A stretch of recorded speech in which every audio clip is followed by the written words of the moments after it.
You think your problem is that you don't make enough money. That's what most people believe. They look at wealthy people and assume the difference is income, better job, better timing, better opportunities.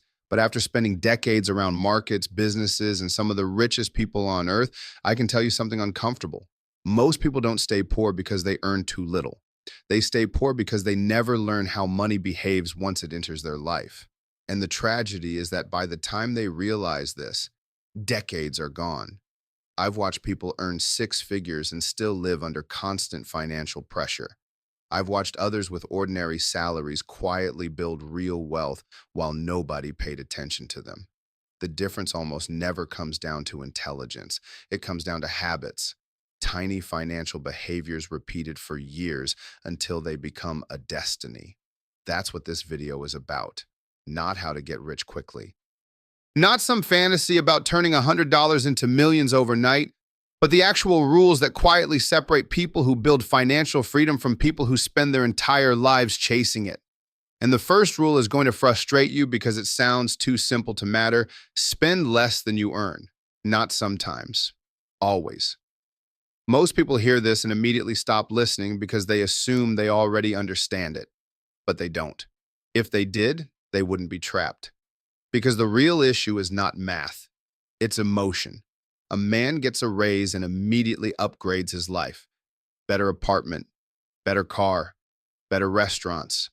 Suddenly the extra income disappears before it ever had the chance to change anything meaningful. And what looked like financial progress was actually just lifestyle inflation wearing expensive clothes. The culture around you encourages this constantly. Every advertisement, every social platform, every status symbol is pushing the same message. Spend now. Reward yourself now. Upgrade now. But wealth is built in the gap between what you earn and what you spend. That gap is your future. And if the gap disappears, so does the future you could have had. Most people never become wealthy because every increase in income immediately creates an increase in lifestyle. They never create distance between themselves and their spending habits long enough for capital to accumulate. And capital changes everything. Because once money begins working for you instead of disappearing from you, time enters the equation. This is where compounding begins. And compounding is one of the few forces in life that almost feels unfair once you understand it. Imagine two people. One begins investing small amounts at 25, the other waits until 35 because they want to feel more financially stable first. The second person may work just as hard. They may even invest more aggressively later. But they are fighting against time itself, and time is undefeated. Most people dramatically underestimate what decades can do to consistent investments, not because the returns are explosive, because the consistency is. A few $100s invested every month does not look impressive at first. In the beginning, it almost feels pointless. The numbers move slowly. The progress feels invisible, but then something happens. The compounding starts compounding, and eventually the growth no longer comes primarily from your contributions. It comes from the accumulated momentum of years you can no longer recreate once they are gone. That's why the wealthy become obsessed with time instead of income. They understand that every year delayed has a cost most people never calculate. And this leads to the second rule: start before you feel ready. Most people spend years preparing to invest instead of investing. They read articles, watch videos, follow markets, wait for the perfect moment, wait for certainty, wait for the crash to end, wait for confidence. Meanwhile, the clock keeps moving. The market rewards participation far more than perfection. And perfection is usually just fear disguised as intelligence. Now, here's where things become psychologically difficult. Because investing sounds easy during good times. Everybody feels calm when markets are rising. The real test comes when fear enters the room. 2008 revealed this brutally. People watched their retirement accounts collapse. Headlines screamed about financial collapse. Banks were failing. Entire industries looked unstable. And millions of people did what human beings naturally do under pressure. They panicked. They sold. And in doing so, they transformed temporary declines into permanent losses. The market eventually recovered. It always had before. But many people never recovered psychologically because fear convinced them that survival mattered more than patience. This is why investing is not primarily an intellectual game, it is an emotional one. Most people do not fail because they lack information. They fail because they cannot control themselves when uncertainty arrives. And uncertainty always arrives. The market is designed to test your emotional stability. It rises until people become greedy and falls until people become afraid, over and over again, which means your greatest financial enemy is rarely the economy. It is your own nervous system. That's why disciplined investors build systems instead of relying on emotions. Automatic investing, long-term plans, clear rules created during calm periods so panic cannot rewrite them later. Because emotions are temporary, but the consequences of emotional decisions can last decades. And this brings me to another dangerous illusion, the illusion that complexity equals intelligence. A man starts investing and becomes obsessed with beating the market. He studies charts, watches financial news daily, trades constantly, follows predictions, feels productive because he is always doing something. But activity is not the same as progress. In fact, constant activity is often evidence of insecurity. The majority of active investors underperform simple index funds over long periods, not because they are stupid, because human beings struggle to sit still. Doing nothing feels irresponsible. But in investing, unnecessary movement is often the thing destroying returns. The best investors I've ever known shared one uncommon trait: patience, not passive patience, disciplined patience, the ability to hold quality assets through uncertainty without constantly interfering. Most fortunes are not built through brilliance. They are built through consistency, surviving long enough to compound. And this is where debt quietly destroys millions of lives, because debt reverses compounding against you.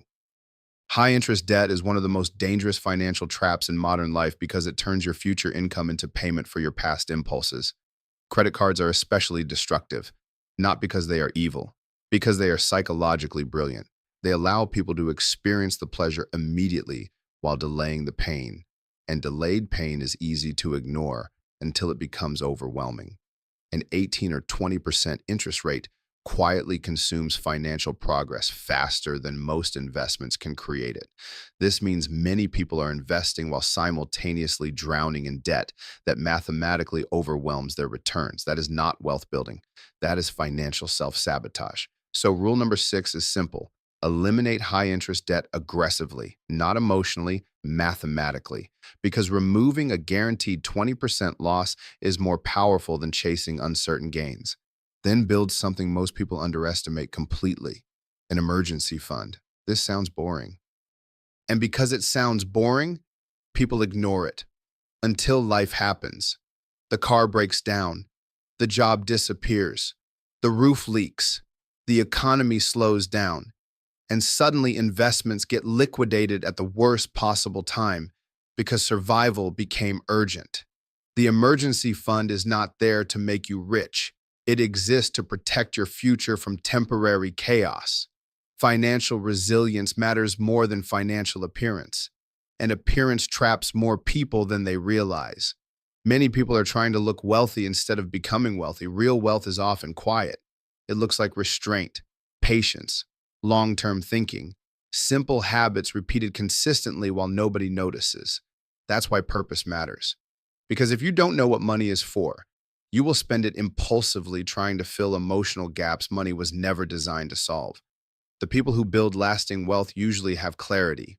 They know what they want freedom to look like. Maybe it's retiring early.